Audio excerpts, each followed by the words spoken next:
創世記第4章。有一日，那人和他妻子夏娃同房，夏娃就懷孕，生了該人，便說：耶和華使我得了一個男子。又生了該人的兄弟亞伯。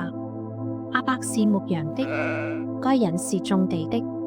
有一日，該人拿地裏的出產為供物獻給耶和華，亞伯也將他羊群中頭生和羊的脂油獻上。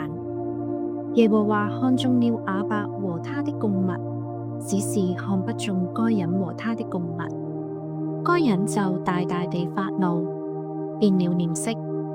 耶和華對該人說：你為什麼發怒呢？你為什麼變了臉色呢？你若行得好，豈不蒙悅納？你若行得不好，罪就伏在門前。他必戀慕你，你卻要制服他。該人與他兄弟亞伯說話，二人正在田間。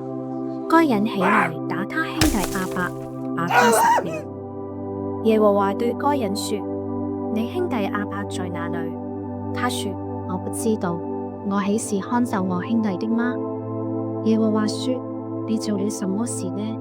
你兄弟的血有聲音從地裏向我哀告，地開了口，從你手裏接受你兄弟的血。現在你必從這地受咒詛，你種地，地不再給你效力，你必流離飄蕩在地上。該人對耶和華說：我的刑罰太重，過於我所能當的。你如今趕逐我離開這地，以致不見你面，我必流離飄蕩在地上。凡遇見我的，必殺我。耶和華對他說：凡殺該人的，必遭報7倍。耶和華就給該人立了一個記號，免得人遇見他就殺他。於是該人離開耶和華的面，去住在伊甸東邊羅得之地。該人與妻子同房，他妻子就懷孕，生了以諾。該人建造了一座城，就按着他兒子的名，將那城叫做以諾。以諾生以拿，以拿生米戶雅利，米戶雅利生瑪土撒利，瑪土撒利生拉麥。拉麥娶了2個妻，一個叫亞大，一個叫洗拉。亞大生亞伯，亞伯就是住帳篷、牧羊牲畜之人的祖師。